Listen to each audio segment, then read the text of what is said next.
All right, guys, we need to talk about something that's been making a lot of noise in the NFL world, and it's got some pretty big implications for the Kansas City Chiefs. Patrick Mahomes just teased something that has fans wondering if we're approaching the end of an era. And yeah, it's all about Travis Kelce. So here's the situation. On Thursday, Pat McAfee, the former NFL player and now one of the biggest personalities on ESPN, dropped some big news. He announced that Travis Kelce has officially decided to delay his retirement and will be coming back to play with the Chiefs in the 2025 season. Now, that might sound like good news on the surface. Don't get me wrong, it is. But there's a lot more to this story, and it's got people thinking that maybe we're closer to the end of the Mahomes-Kelce era than we realized. But before we get into the details, hit the subscribe button, like this video, and leave your thoughts in the comments. Thank you for your support.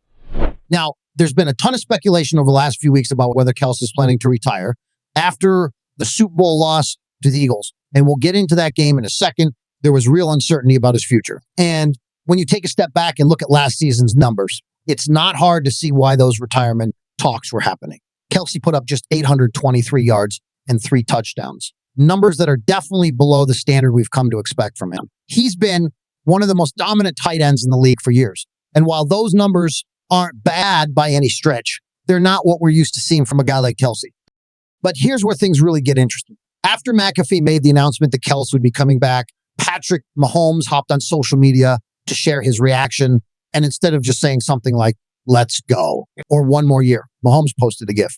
And not just any GIF, it was from The Last Dance. If you haven't seen that docuseries, it's all about Michael Jordan's final season with the Chicago Bulls, his last run at a championship before calling it quits. And when Mahomes uses that reference, there's something deeper going on.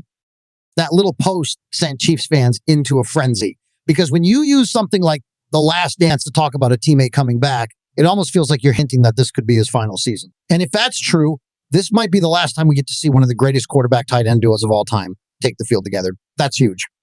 And honestly, wouldn't be all that surprising if this was Kelce's last season. Let's not forget, he's 35 years old. He's been playing at an incredibly high level for a long time.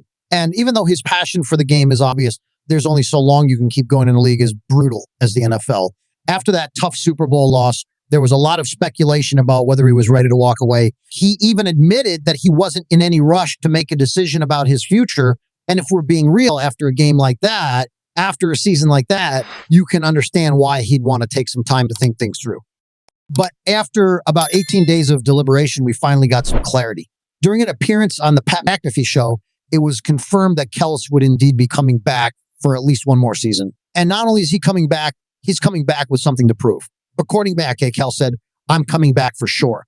And then he added that he's planning to get into the best shape of his life this offseason because he's not okay with the way things ended last year. Keels talked about how he's got a bad taste in his mouth after that last game. And after the way the Chiefs season ended, and he made it clear that he's not about to go out like that, you've got to respect that kind of mindset. He's a competitor through and through. He wants one more shot at the top. But man, and it's that Super Bowl loss was rough. The Chiefs were so close to making history. They had the chance to become the first team in the Super Bowl era to pull off a three-peat. No team's ever done before. But the Eagles came out firing on all cylinders. At one point, they were up 46. Mahomes managed to throw a couple of late touchdowns to make the score a little more respectable, but the damage was already done. So the final score was 40-22, and the Chiefs' dreams of a historic three-peat were crushed. But before we get into the details, hit the subscribe button, like this video, and leave your thoughts in the comments. Thank you for your support. It was a tough loss for everyone, but it seemed to hit Kelce particularly hard. It was the second Super Bowl defeat for him and Mahomes, despite their incredible run of success with the Chiefs. And it was also the team's first playoff loss since the 2021 AFC Championship game. To scale that defeat made it an especially bitter pill to swallow.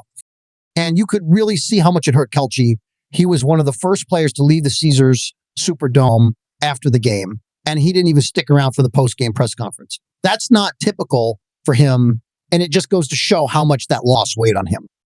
The thing is, even if Kelce decided to retire, his legacy is already secure. He's a future Hall of Famer. He's one of the greatest tight ends to ever play the game, and he's undoubtedly one of the best players in Chiefs history. But here's the thing. That's not what's driving him.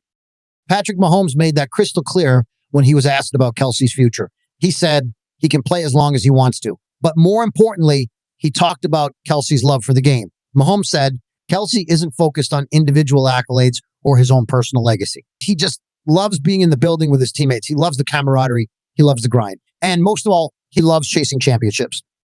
And that's exactly why he's coming back. It's not about stats or awards. It's about getting back to the mountaintop one more time. And if this does turn out to be his last dance, he's going to leave everything he has on the field. Now, we don't know exactly where they went on this trip, but the fact that it was so under the radar makes it clear. They really wanted to keep things private. That's not easy when you're one of the most famous couples on the planet, right? The source told Page 6 that Taylor and Travis had an amazing time together after what had been an exhausting year for both of them. They needed some time to recharge and just focus on each other. It's unclear exactly when they returned to the U.S., but it seems like they took off shortly after the Super Bowl on February 9.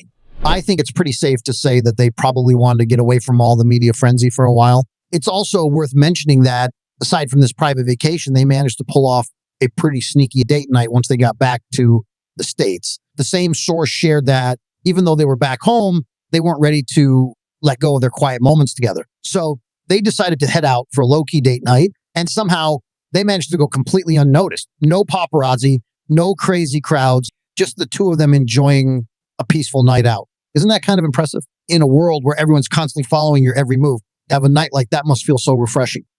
Of course, we all know Taylor was in the stands during the Super Bowl, cheering on Travis with a crew of her famous friends. But even with her game day outfit that had everyone talking, it wasn't quite enough to help the Chiefs clinch the win. It's funny how that works sometimes. No matter how much energy and love you bring to the table, things just don't go your way.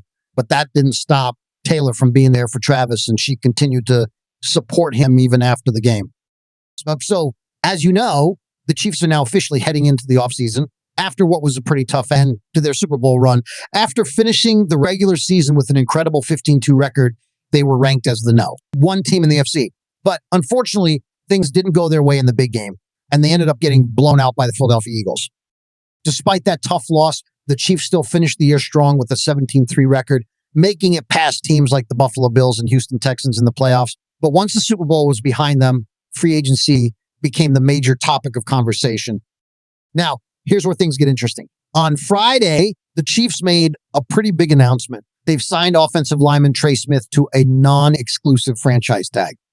For those who don't know, Trey Smith has been with the Chiefs since 2021. He was drafted in the 6th round of the 2021 NFL draft after playing with the Tennessee Volunteers from 2017 to 2020. Smith has already had a standout career, being named to the Pro Bowl in 2024 and snagging 2 Super Bowl rings. He's been a key player on the offensive line right there alongside other stars like Joe Thuney and Creed Humphrey. This non-exclusive franchise tag is big because it keeps Smith with the Chiefs through next offseason. The way it works is that Smith can still sign an offer sheet with another team, but the Chiefs have the option to match that offer. If they decide not to, the Chiefs could receive 2 first-round draft picks in return. So yeah, big moves happening in Kansas City. It's going to be interesting to see how this all plays out, especially as free agency continues to heat up. Stay tuned for more updates.